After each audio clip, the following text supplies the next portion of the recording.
అందరికీ నమస్కారమండి. తెలుగు కథల సంపుటికి స్వాగతం. నా పేరు శ్వేత. ఈరోజు మనం చెప్పుకోబోయే కథ, కూతురింట్లో ఉంటున్న ఆ తల్లికి ఆ కూతురికి గొడవ జరిగింది.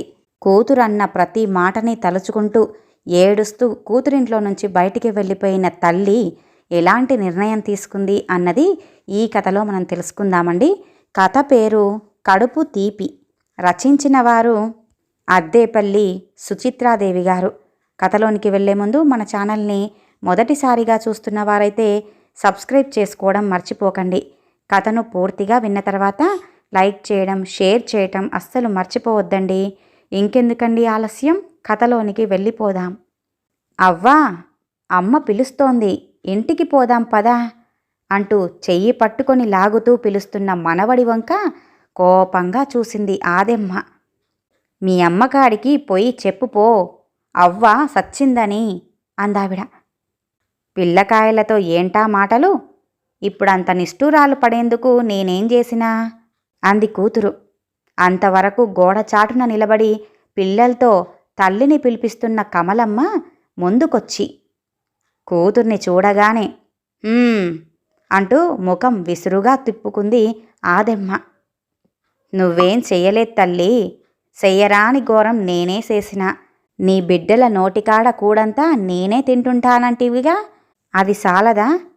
సచ్చే ముసల్దాన్ని నేనేడ పడుకుంటే మీకేం, ఏడ సత్తే మీకేం, పొండి పోయి మీరంతా సుఖంగా ఉండండి అంది ఆదెమ్మ. నిజం చెప్పు, నేను అట్టానే అన్నానా? పిల్లకాయలకి రవ్వంత తీపి ఎవరో ఇచ్చింది, వాళ్ళ కోసమని ఎత్తిపెట్టిన. సంటోళ్ళు, వాళ్ళకి మనం పెట్టకపోతే ఇంకెవరు పెడతారు? మనం పెద్దోళ్ళం, ఆ మాత్రమైనా నోరు గాసుకోలేమా అన్నా. అది తప్పా? నీ అల్లుడేమన్నా దినాము ఫలారాలు చేసేంత తెచ్చి పోస్తాండా నా మీదేమన్నా? ఇదిగో ఇలా ఎవరైనా అంత రాల్చినప్పుడు పసోళ్ళు వాళ్ళ నోట్లో వేయక మనం తింటామా అన్నా. అంతే గదా. సాలు గాని లేసి ఇంటికి పద, సానా ఆలస్యమైపోయినాది. నేను అంగటికి పోవాలా, పోతాండా, నువ్వు పిల్లల్ని తీసుకొని ఇంటికి నడు అంటూ వెళ్ళిపోయింది కమలమ్మ. తల్లి ఆగడం చూస్తుంటే ఆమెకి కాస్త కోపంగానే ఉంది. చేసేదంతా చేసి అలిగొచ్చి ఇలా గుళ్ళో కూసోవడం చూడు, నలుగురేమనుకుంటారోనన్న జ్ఞానమైనా ఉండొద్దు అనుకుంది కూతురు. కన్న తల్లికి కూడు పెట్టకుండా ఈదిలోకి తరిమిందన్న పేరుకా? మనవడు మనవరాలు కూడా కాసేపు పిలిచి వాళ్ళ స్నేహితులు వచ్చేసరికి ఆటలకి పిలవటంతో వెళ్ళిపోయారు. ఆ రామమందిరంలో అరుగుమీద ఓ పక్కగా మునగదీసుకొని కూచుని ఉన్న ఆదెమ్మకి మాత్రం కడుపు గుండె రెండూ మండుతూనే ఉన్నాయి. ఈ గొడవకంతటికీ కారణమైన దృశ్యం మనసులో మెదిలింది. పక్కింటి సావిత్రమ్మ వాళ్ళ కొడుకు పుట్టినరోజని పాయాసం చేసి కూతురింటికి పట్టుకొచ్చింది. అందులోంచి కొంచెం ఓ గ్లాసులో పోసి కమలమ్మకిచ్చింది. ఇంటిల్లిపాదికి ఆ ఒక్క గ్లాసుడు పాయసంలో భాగమేం పెడదాంలే అని చిన్నపిల్లలిద్దరికీ చెరీ సగం చేసిద్దామని ఆ గ్లాసు వంటింట్లో మంచినీళ్ల బిందె దగ్గర మూత మూసి అక్కడే పెట్టింది. బయట పని చూసుకోవటానికి వెళ్ళిపోయింది కమలమ్మ. దాహం వేసి వంటింట్లోకెళ్ళిన ఆదెమ్మ అదేందని మూత తీసి చూసేసరికి నోట్లో నీళ్లూరాయి. పాయసాన్ని తాగేసి అడుగున మాత్రం కాసింత ఉంచి మరేం ఎరగనట్లుగా వచ్చి బయట తన కుక్కి మంచంలో పడుకునుంది. పిల్లలు తినటానికి ఏదన్నా పెట్టమని రచ్చరచ్చ చేస్తుండడంతో పాయసం ఇద్దామని గ్లాసు తీసింది కమలమ్మ. అందులో అడుగు భాగాన్ని అంటుకొని ఉన్న పాయసం చూసేసరికి అది తల్లి పనే అని అనుకుంటూ ఆదెమ్మపై గయ్యుమంది. అను గతిలేక కూతురింట్లో పడి ఉన్న దిక్కుమాలిన ముసలిముండనని ఇన్నేసి మాటలంటున్నావు. నీ పిన్నతనాన నేను నా కడుపు గట్టుకొని నోరు సంపుకొని దాసిపెట్టి నీకు పెట్టినదాన్ని గదా. ఆ విశ్వాసమేమన్నా ఉండాదా నీకు? పిల్లకాయలకేం ఈ దినంగాకపోతే రేపు తినరా? చచ్చే ముసల్దాన్ని, ఈరోజుంటానో రేపు పోతానో తెలీదు. నాకు కాసింత పెడదామనే దాసుందానే నీకు? గరిటెడు పాయసం తాగిందానికే ఇంత యవ్వారం చేస్తుండావే.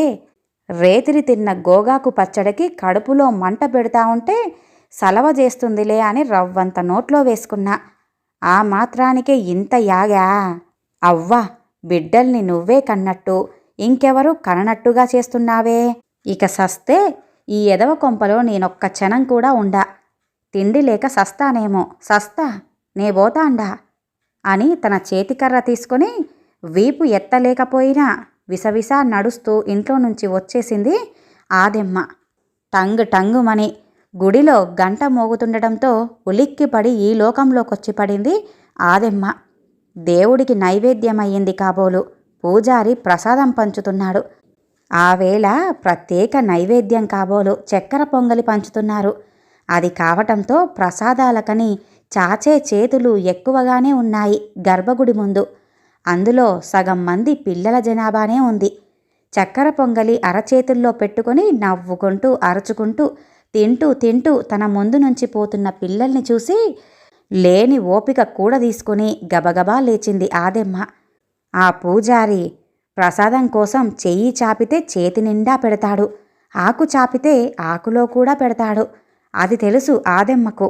అందుకే చేతికర్ర ఊపుకుంటూ గుడి వెనక భాగానికి వెళ్ళి అక్కడ దిగువగానున్న బాదం కొమ్మ వైపు కర్ర విసిరింది. 4-5 ఆకులు రాలిపడ్డాయి. తొడిమలతోనే గుచ్చి చిన్న విస్తరిలా చేసి నగర్చుకుంటూ పూజారి దగ్గరికొచ్చి నిలుచుంది. సామి, ప్రసాదం అంది. ఇది దైవ ప్రసాదం, భోజనం కాదు, ఏకంగా విస్తరి పట్టుకొచ్చావే అంటూ అడిగాడు పూజారి కాస్త దూరంగా జరుగుతూ. ఇంటికాడ పిల్లకాయలుండారు సామి, ఆళ్ళకి పెట్టద్దా అంటూ ఆకులు ముందుకు సాపింది. సర్లే అంటూ 2 నిండు గరిటెల పొంగలి ఆమె దోసిట్లో ఉన్న ఆకుల్లో వేశాడు పూజారి. అరచేతుల్లో ఉన్న పొంగలిని ఆనందంగా చూసుకుంటూ పక్కకొచ్చి నిలబడింది ఆదెమ్మ. నోటి నిండా నీళ్లూరాయి. గబుక్కున కాస్త తీసి నోట్లో పెట్టుకోబోయింది. ఒక్కసారిగా కూతురు గుర్తుకొచ్చింది.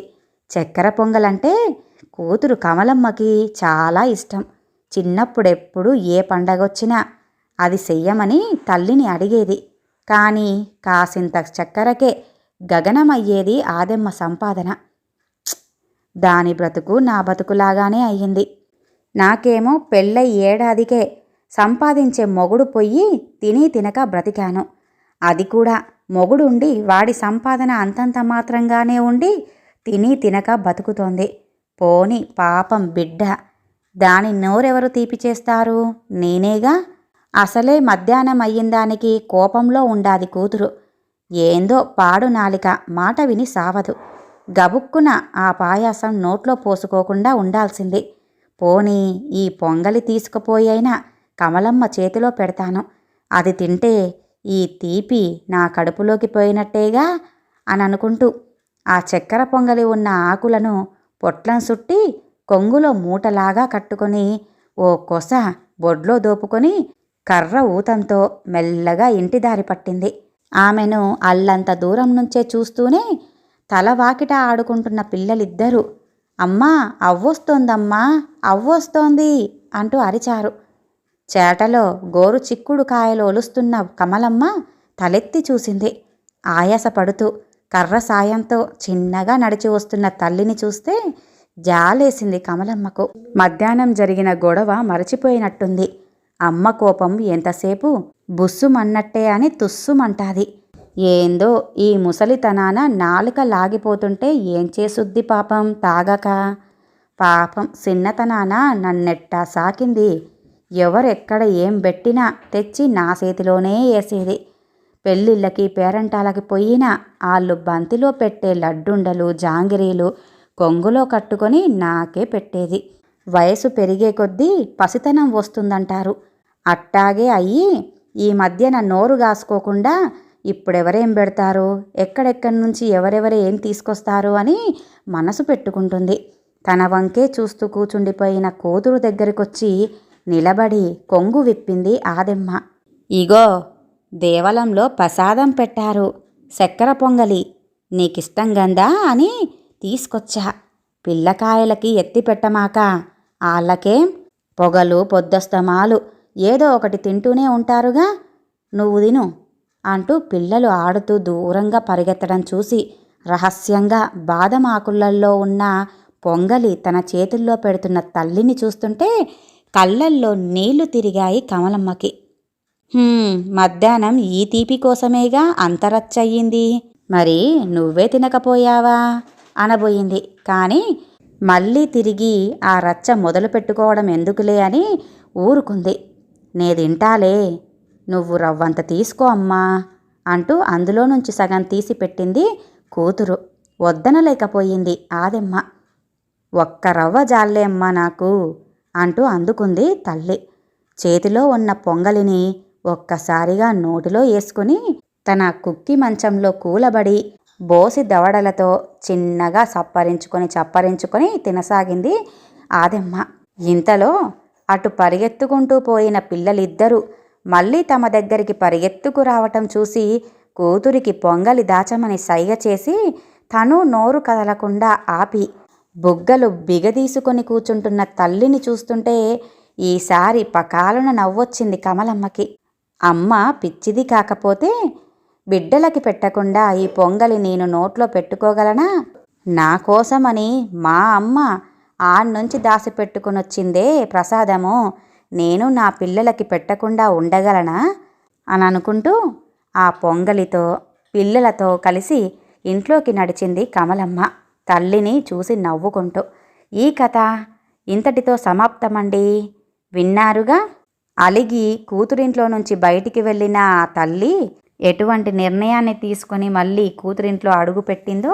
మరి ఈ కథ కనుక మీకు నచ్చినట్లయితే లైక్ చేయండి, షేర్ చేయండి, అలాగే సబ్స్క్రైబ్ చేసుకొని మన ఛానల్ని ఎంకరేజ్ చేయండి. మీ యొక్క విలువైన అభిప్రాయాలను కామెంట్ రూపంలో తెలియజేయండి. ఇంత మంచి కథను మనకు అందజేసిన అద్దేపల్లి సుచిత్రాదేవి గారికి ధన్యవాదాలు తెలియజేసుకుంటున్నానండి. మరొక మంచి కథతో మళ్ళీ కలుద్దామండి. నమస్కారం.